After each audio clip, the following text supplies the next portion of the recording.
Today I'll be meeting Aaron, who's the owner of a Leaf 2.0, and I'll be comparing that against my Zoe.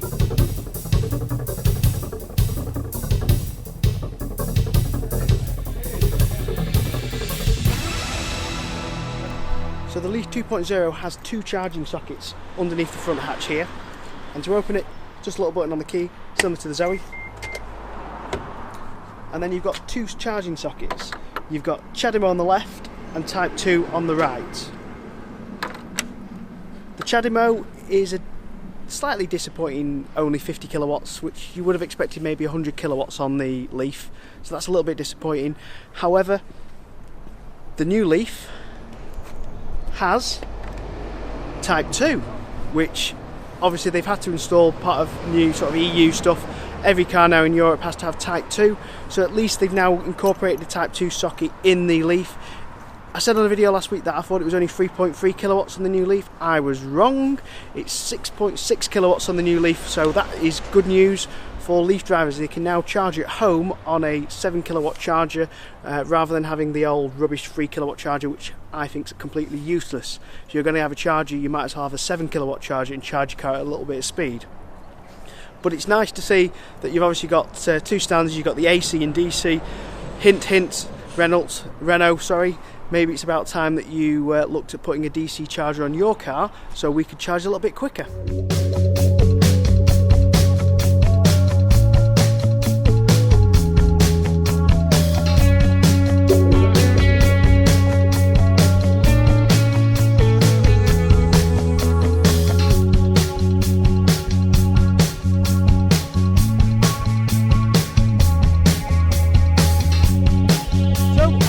Leaf 2.0, it's quite nice inside. It's very sort of normal, sort of Nissan layout as normal Nissans.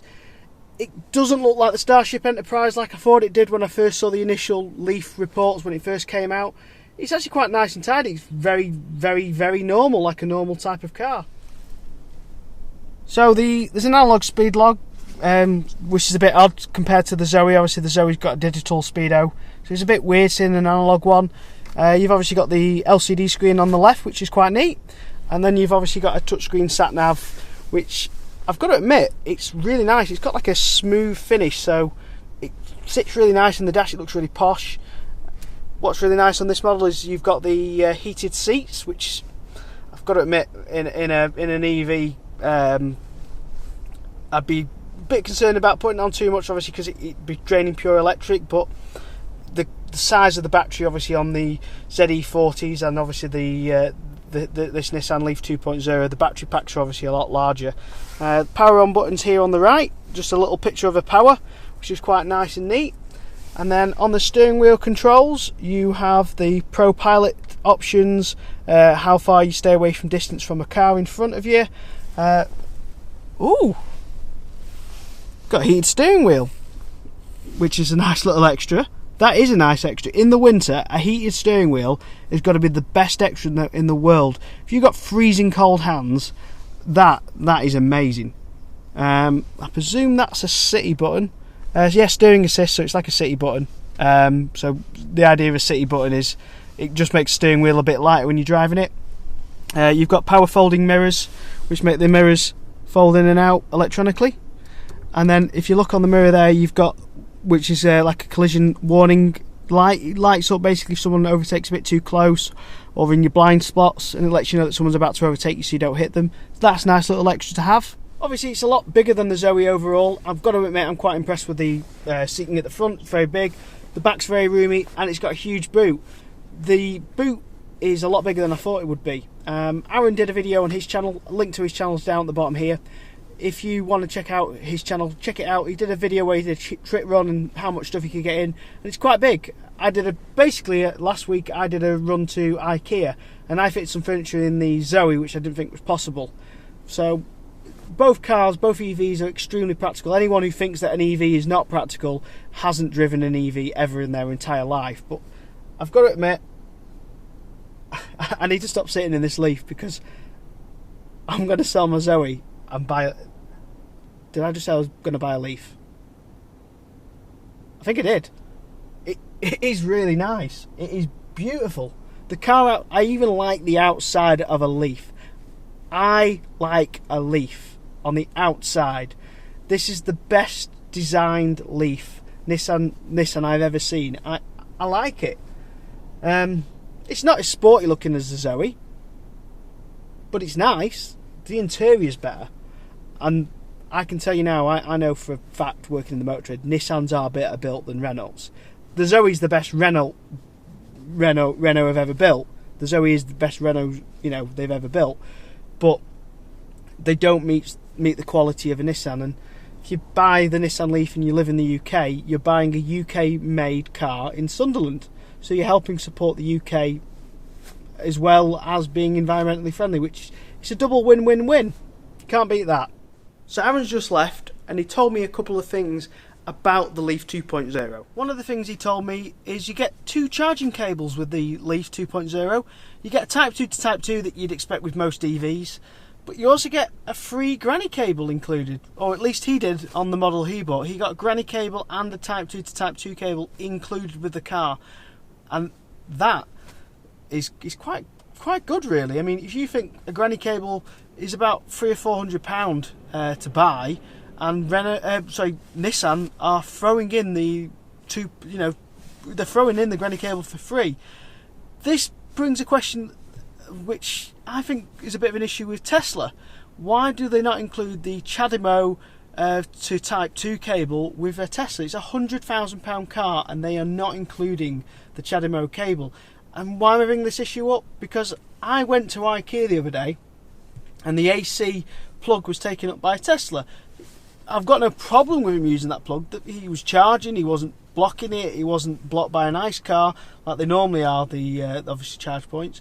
But he's only pulling a very low current, where I can obviously pull a higher current, and I could charge the car and move off that spot and not hog the charger for as long.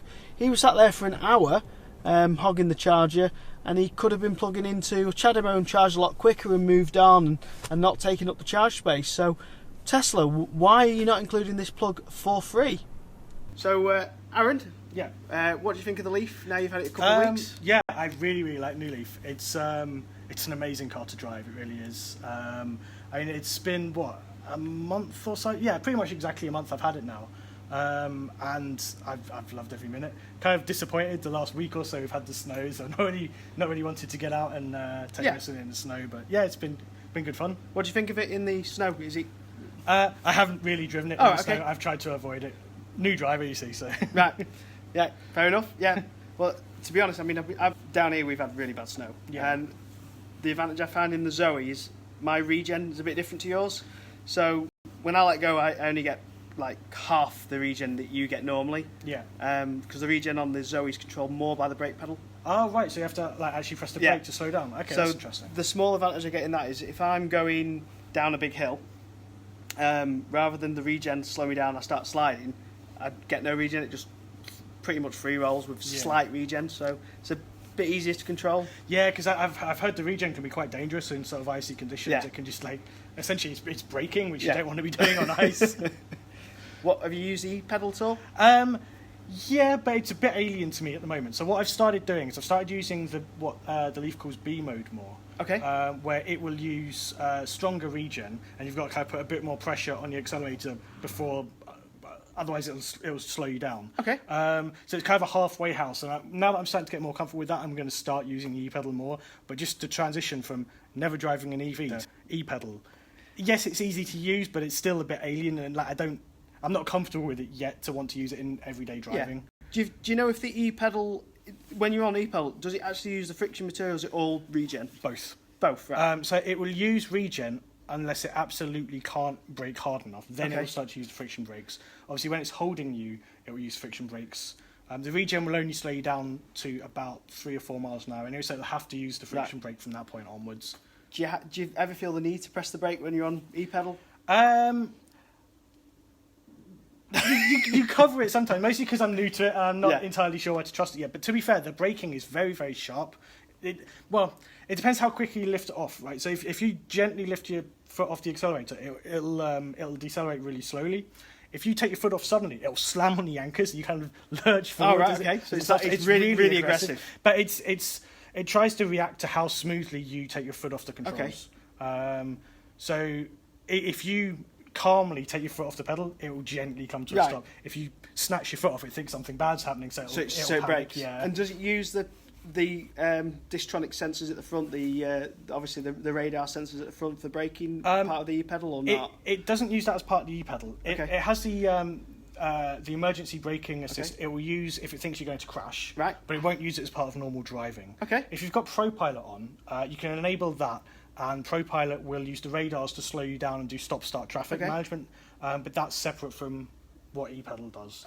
You can use them independently, so if you'd like one, you can use one, or you can flip it over and use the other, or use both in tandem if you like that. That's cool. Yeah. Thanks very much for watching this week's video. Don't forget to give it a thumbs up, and if you've enjoyed it, don't forget to share it, and I'll see you again next week. Thanks very much for watching. Goodbye.